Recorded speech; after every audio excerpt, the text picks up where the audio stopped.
la Trinidad en el Shema, los términos Ejad y Yahid en Deuteronomio 6:4.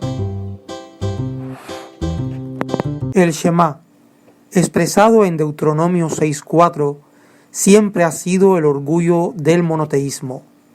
Este se lee: Jehová nuestro Dios es un solo Jehová. Una traducción estilísticamente más simple sería: Jehová nuestro Dios, Jehová es uno. Aunque esta declaración no debería dejar dudas de la singularidad de Dios, algunos trinitarios han buscado pretextos para hacer creer que el pasaje, primero, habla de dioses en referencia a la Trinidad, por el plural en la palabra Dios, hebreo Elohim, o su etimología con la primera palabra del alfabeto hebreo, Aleph. Segundo, hay quienes afirman que la palabra uno es una unidad compuesta, basándose en pasajes como Génesis 2:24, donde se dice que el hombre y la mujer, al unirse en matrimonio, serían una sola carne. Tanto en Deuteronomio como en Génesis, la palabra Ejad es la misma. Una página web trinitaria dice: Ejad significa uno pero compuesto. El hombre y la mujer forman uno, Ejad. Matemáticamente esto se expresa así: 1 más 1 es igual a 1. Otro ejemplo, sigue diciendo esta web, lo vemos en el mismo libro: y llamó Dios a la luz día, y a las tinieblas llamó noche, y fue tarde y la mañana, un Ejad, día. Aquí la tarde es un elemento y la mañana es otro elemento, pero ambos forman un día. Fin de la cita trinitaria. El primer argumento compite con el segundo en cuanto a disparate. Elohim como Adonai son plurales, pero plurales de majestad y excelencia. Son términos también usados en la Biblia tanto para dioses y señores que no son necesariamente el Todopoderoso. Por ejemplo, Primera de Reyes 11:4 en lectura Biblia textual lee: Pues cuando Salomón era ya anciano, sucedió que sus mujeres hicieron desviar su corazón hacia otros dioses, Elohim. Salomón anduvo en pos de Astarte, diosa Elohim de los sidonios. Si se fijan, la misma palabra Elohim se usa en plural para dioses y en singular para una diosa femenina. Lo que determina si Elohim es singular o plural es el verbo o el adjetivo. El nuevo diccionario ilustrado de la Biblia de corte trinitario admite bajo el término Dios. Se usa el plural Elohim para referirse al Dios de Israel, no por resabios politeístas como pretenden algunos, ni en directa referencia a la Trinidad, como dicen otros, sino para intensificar o reforzar la idea expresada, la plenitud de Dios. El segundo disparate dicho por los pseudo-teólogos es que Ejad quiere decir uno, formado por varios. Esta supuesta unidad que denota pluralidad no aparece en ninguna gramática hebrea, sea bíblica o seglar.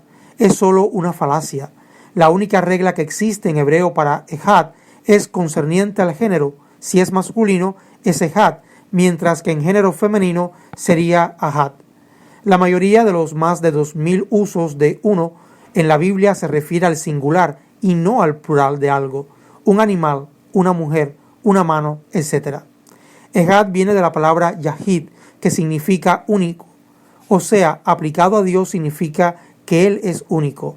El Talmud judío señala sobre la palabra Ejad, debe recibir énfasis especial cuando se anuncia alargando cada sílaba, lo que quiere decir que la palabra Ejad, alargada, habla de la singularidad de Dios. Es el mismo uno del apóstol Pablo que dice en 1 Corintios 8:6, hay un solo Dios, el Padre. Otra argumentación trinitaria es que si en Deuteronomio 6:4 Dios es uno, pero lo que realmente significa es único, ¿por qué no se puso entonces la palabra Yahid, o sea, único, en el texto de la Shema? Este es otro disparate, pues Ejad es un número y Yahid no. Curiosamente, con un número quiso Jehová enfatizar su singularidad. También aquí Ejad es adjetivo de Jehová en una de sus dos posibles formas, atributiva o predicativa. Ejad uno y Yahid único están relacionados en el aspecto etimosemántico, hasta el punto de poder ser usados en algunos casos, repito, en algunos casos prácticamente como sinónimos.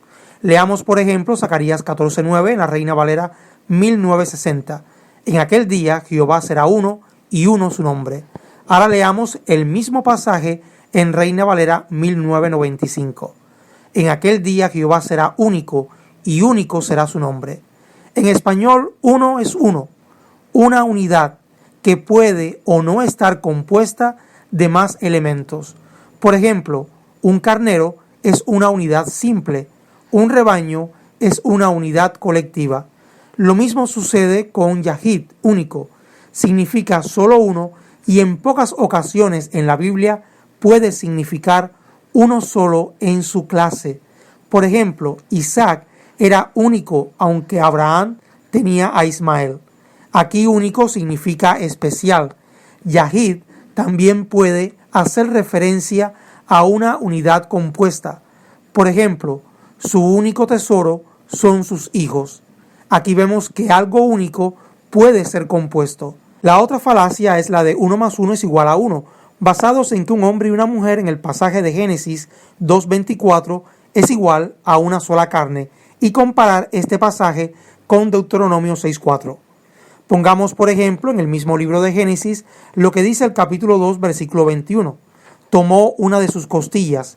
Aquí el término es ahad, género femenino. Primero que todo, no importa el género del sustantivo. Uno aquí es absoluto. Segundo, la palabra costillas está en plural, pero el término uno sigue siendo cardinal, absoluto, singular. Otro ejemplo lo hallamos en la ley con respecto a que el testimonio de una sola persona no era válido, pues se necesitaban al menos 2 testigos.